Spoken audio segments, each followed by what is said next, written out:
ইসরায়েলকে নিজের পিতৃভূমি হিসেবে ঘোষণা দেওয়া নরেন্দ্র মোদীর জন্মভূমি ভারতে এবার দেখা দিল তীব্র আর্থিক সংকট।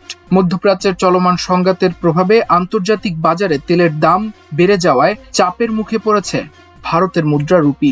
এই পরিস্থিতিতে মার্কিন ডলারের বিপরীতে ভারতীয় রুপির মান ইতিহাসের সর্বনিম্ন পর্যায়ে নেমে এসেছে। বার্তা সংস্থা রয়টার্সের তথ্য অনুযায়ী শুক্রবার ডলারের বিপরীতে ভারতীয় রুপির বিনিময় হার দাঁড়ায় 92.39%। এর আগের দিন রুপির মান ছিল 92.35, যা ছিল তখন পর্যন্ত রেকর্ড সর্বনিম্ন স্তর। নতুন করে দরপতনের ফলে ডলারের বিপরীতে রুপির মান ইতিহাসের সর্বনিম্ন পর্যায়ে পৌঁছেছে।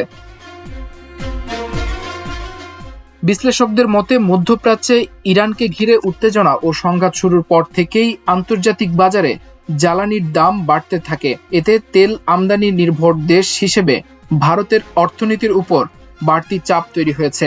সংঘাত শুরুর পর থেকে রুপির মান 1% বেশি কমেছে। তবে বাজারে হস্তক্ষেপের কারণে পরিস্থিতি কিছুটা নিয়ন্ত্রণে রাখার চেষ্টা করছে ভারতের কেন্দ্রীয় bank reserve bank of India.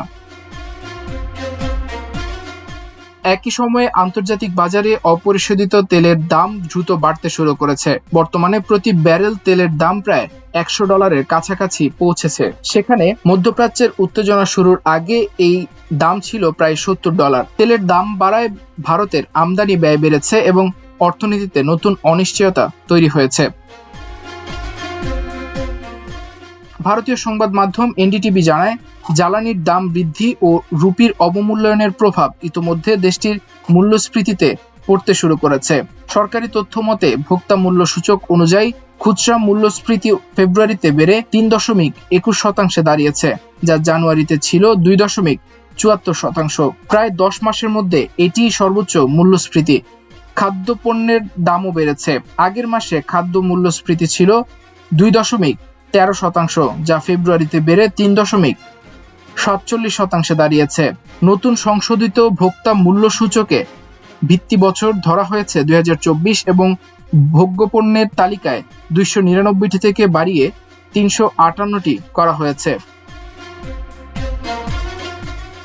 পরিসংখ্যানে দেখা যায় টানা 4 মাস ধরে মূল্যসূচক বাড়ছে। ফেব্রুয়ারিতে ভোক্তা মূল্যসূচক দাঁড়িয়েছে 104.57, যা জানুয়ারিতে ছিল 104.46। এই সময়ে সোনা, রূপার গয়না, টমেটো, ফুলকপি ও শুকনো নারকেলের মতো কিছু পণ্যের দাম বেড়েছে। তবে রসুন, পেঁয়াজ, আলু ও অড়হর ডালের মতো কয়েকটি পণ্যের দাম কমেছে। সংশোধিত সূচক অনুযায়ী খাদ্যপণ্যের ওজন এখন মোট ব্যয়ের 40%-এরও কম, আর খাদ্য বহির্ভূত পণ্যের অংশ 60%-এর বেশি। গ্রামীণ অঞ্চলে মূল্যস্ফীতি বেড়ে 3.37% এবং শহর অঞ্চলে 3.02% হয়েছে, যদিও এটি এখনও রিজার্ভ ব্যাংক অফ ইন্ডিয়ার নির্ধারিত 2 থেকে 6% লক্ষ্যমাত্রার মধ্যেই রয়েছে। বিশ্লেষকদের মতে রুপির উপর চাপ বাড়ার পেছনে কয়েকটি গুরুত্বপূর্ণ কারণ রয়েছে। আন্তর্জাতিক বাজারে তেলের দাম বৃদ্ধি, বৈশ্বিক বিনিয়োগকারীদের উদীয়মান অর্থনীতির বাজার থেকে বিনিয়োগ তুলে নেওয়া এবং বিশ্বজুড়ে মার্কিন ডলারের শক্তিশালী অবস্থান। মাল্টিমিডিয়া ডেস্ক, আমার দেশ।